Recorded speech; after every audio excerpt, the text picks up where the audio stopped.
Testing, test. We are recording.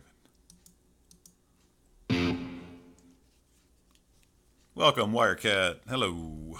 Sitting in the rocking chair. One more day. One more wonderful session in the studio. Today's little episode is brought to you by LaCroix. What do I got here? Grapefruit.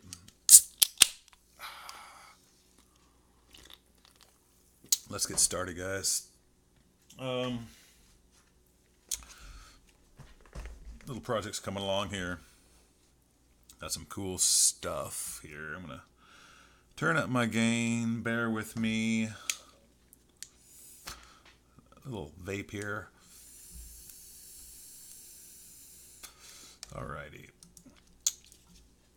Today, I'm gonna update on some. I got the squeals, so I've been working on this guitar solo. So we have the horn solo. Bear with me.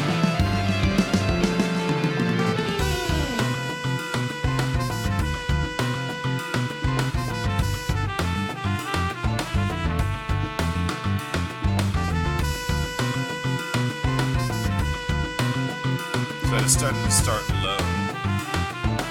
Drop it low.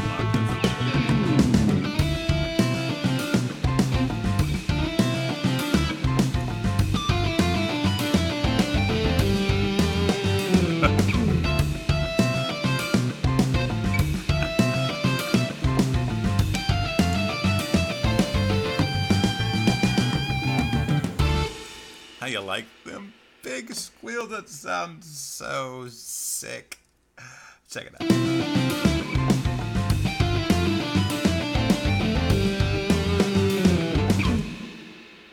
I really like that.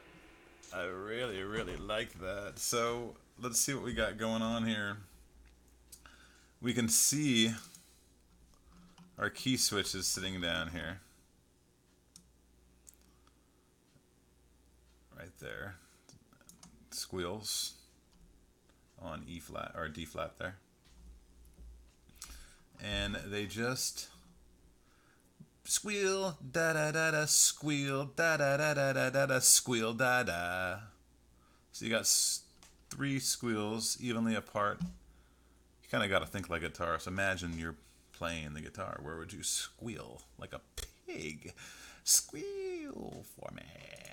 Deliverance, and I'm delivering, baby. Squeal for me. This is going. All right. We are digressing quickly. So why did I drop it? Because this part. You hear that? Now, if a guitarist was to do that, doesn't it? It just seems like he'd start low, woo, boom, and it was like woo, and then all of a sudden it was like way up on the 12th fret. If you don't play guitar, that's kind of up high. Maybe the 14th fret. E. No, that'd be the 12th. Anyways, if you want to, so we're using pig squeals and scrapes. So we're gonna bring this up. And I want to get done with this because I want to get into, look at all the key switches. I want to get into Addictive Drums, which is really what I want to talk about because it's so freaking cool. Key switches, that pig squeal is not a pig squeal. It's a pinch harmonic is what it actually is. And it sounds like this. So it's when a guitarist picks a string, you can hold the pick so that after the pick hits the string, just a little bit of the meat of your thumb, on the side of your thumb, will add a harmonic, and it causes the string, when you got some compression, and you don't even need that. You can do it with a regular one if you're good. But if you got a little distortion, it helps, makes it easier. Some compression makes it even easier. And you get that nice little squeal.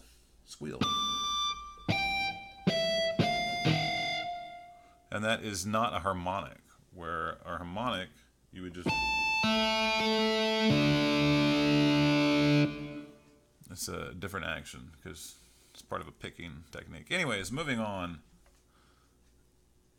Once you add those, they might be super loud, so we go up here at the mixer and I balance the scrapes so we can add the scrape here. Really loud if we want. Let's just turn it up. Here we go.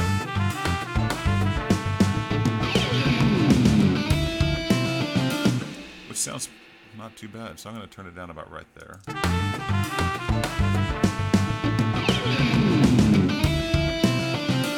Maybe a little lower.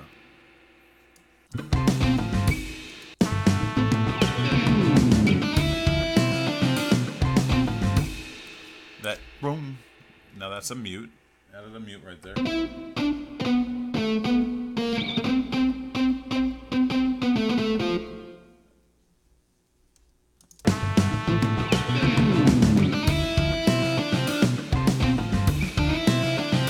Slide.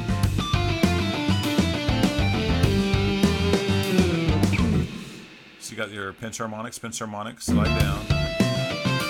Go up.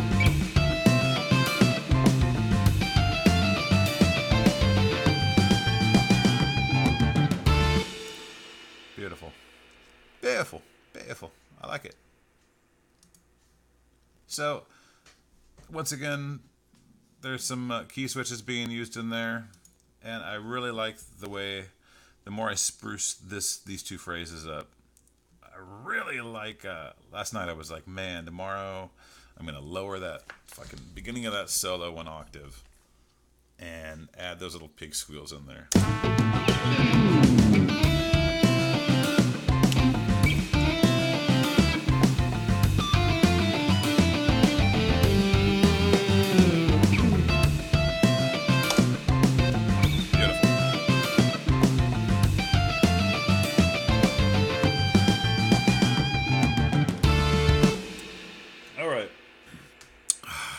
Sip of some tasty bubbles, and we are moving on to some rather serious biz. Here we have Addictive Drums. We got a kit loaded up, the one we're using, United Pop, the preset video song, and as you dive into Addictive Drums and into the world of drums, we're often encouraged to what they call multi-track our drum kit. And so what you're doing is you're taking your mix here and you're adding a track for every drum piece. So you're in essence adding 1, 2, 3, 4, 5, 6, 7, 8, 9, 10, and a master. So you're adding roughly 10 to 11 tracks. And then once you have those tracks, you're going to reduce the gain on those tracks so they're not freaking super fucking loud because they're all bust out. You're going to decide whether you want it pre or post, which you probably want it pre, and that way this fader is not going to operate the thing instead of this fader, but still everything is going to be peaking like a motherfucker. And then you're going to have to record all your tracks at once and then go back once they're audio and start. Does this all sound like a big fucking pain in the ass? And so why? Wirecat. I mean, Addictive Drums sounds pretty fucking badass just the way it is. Listen. Rockin'. Okay. So this is the deal.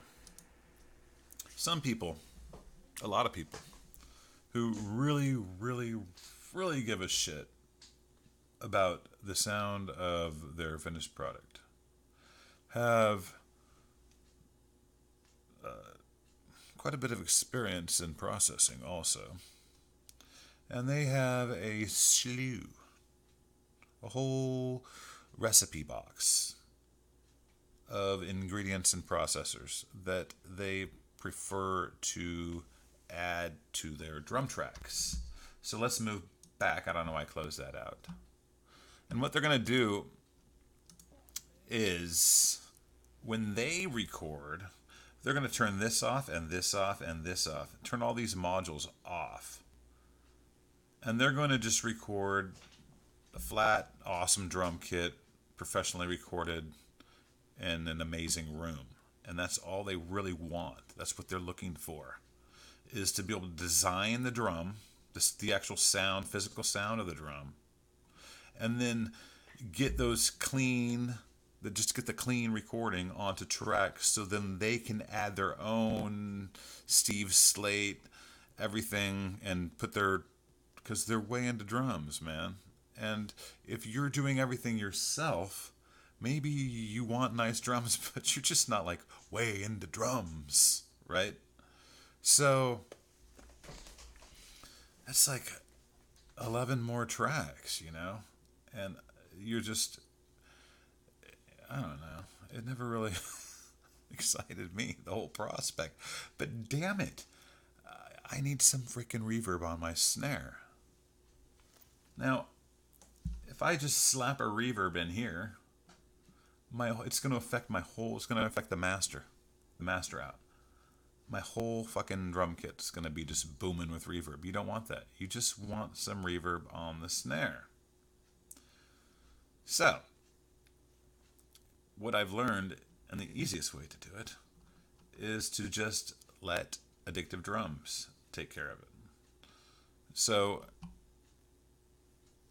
here we're going to go, we have a snare, and then we're going to go to Effects, and we're just going to hit Send.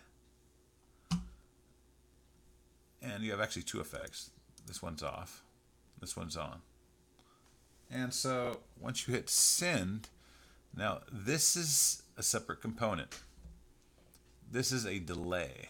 The more you shift the reverb towards delay, the more the reverb becomes a delay.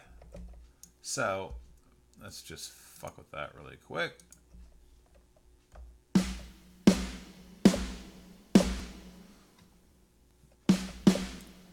Hear the reverb on there?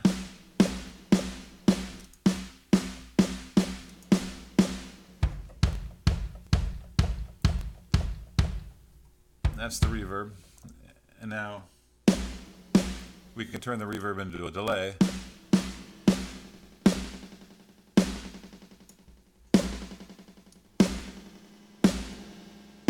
And everything in between. And just back to a crazy reverb.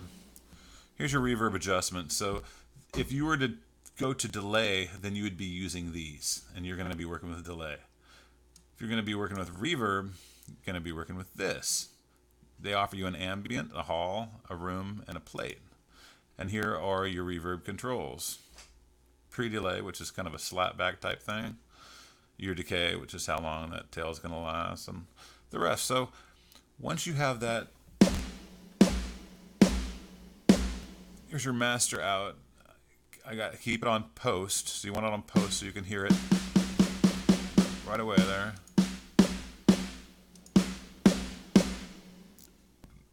And right here is how much it's going to apply to each track you apply it to. There's a ton of reverb. Let's turn that, and let's just add the reverb to the kick now.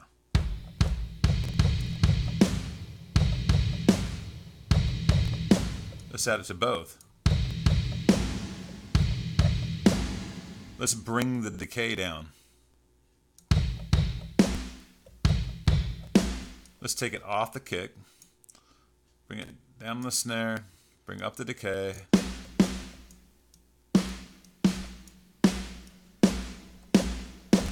And there you go.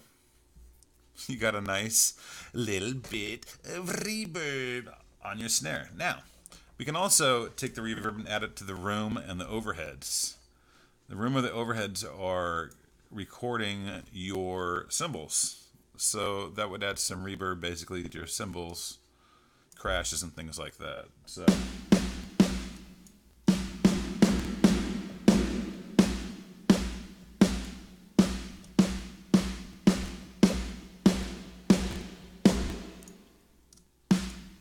get a nice little balance.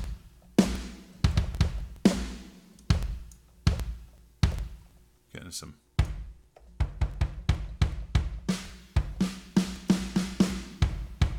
So,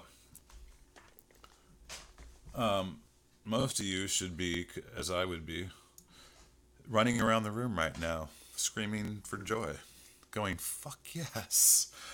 Because that's how easy it is now to add some reverb to wherever you want, or effects to wherever the fuck you want. So, really, unless, this is the bottom line, what I'm getting at, unless you are a fucking drum technician, and it is imperative that you want to shape the fuck, and you know what a properly tuned, awesome, I don't even know what I'm talking about, because I'm just not all over drums like I am keyboards. And you have some kind of incredible lunchbox. Why am I breaking up? What's going on here? And you have some kind of lunchbox of processors and things that you insist on using for your intimate drum sound. Fuck it. Get the job done. You can do it all right within Addictive Drums. Half of you are saying, no shit, Wirecat, I knew that. And the other half are going, this is fucking amazing. This is freaking great. And it really is great. Because you don't need to add all those extra tracks if you don't want to. And monitor all that shit. And for me, I don't know. For me, as a hobbyist, it just kind of takes the fun out of it. You know? And you can still shape your drums. It's just two ways of doing it. It's two ways of cutting the same piece of steak. Because right here, you can transform anything you want. Reshape any tom, reshape. You can get rid of the buzz on a snare. Check this out.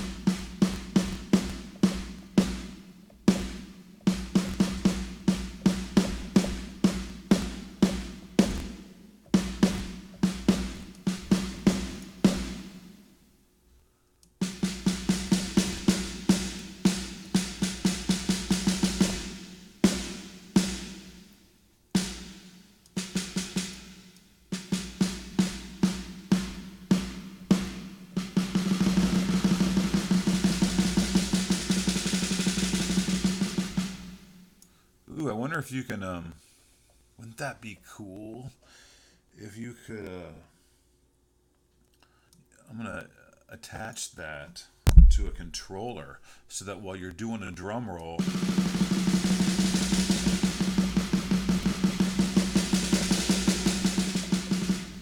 very cool.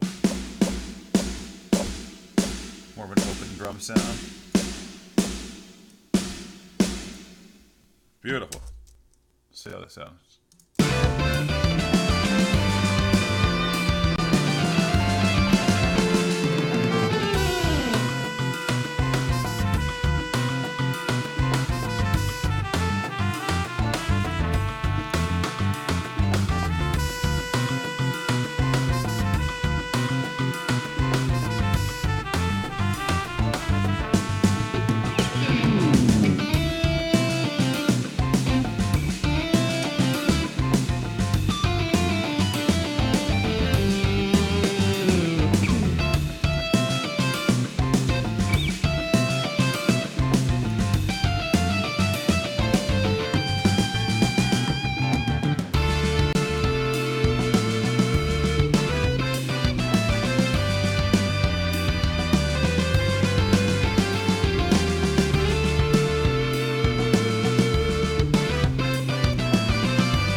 So, yeah, there you go. One more time for anyone who missed it.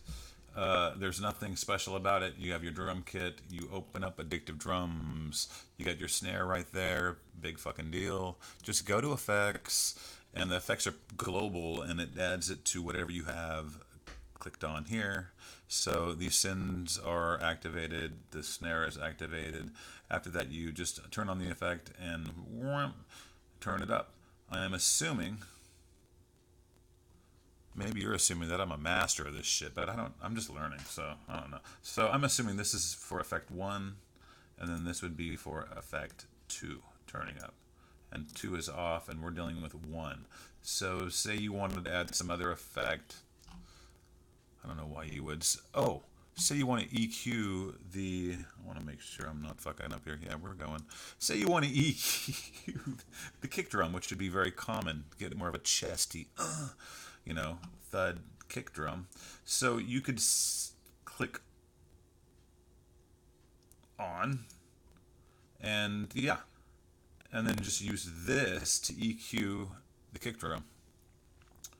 So you have 2 effects units. They are global, depending on, and once they're on, you select, turn it on, and then you can use the values, whatever level, from all the way off to wet, wet, wet, wet, wet. Pretty cool. You can see where these are at right now. Just got to turn them on. And if I were to turn that on, I'm assuming it would be affecting effects unit 2 right here. We'll get rid of that. So yeah, that is fucking killer. If you want to add the reverb, no problem. And I don't know why this thing is cracking up.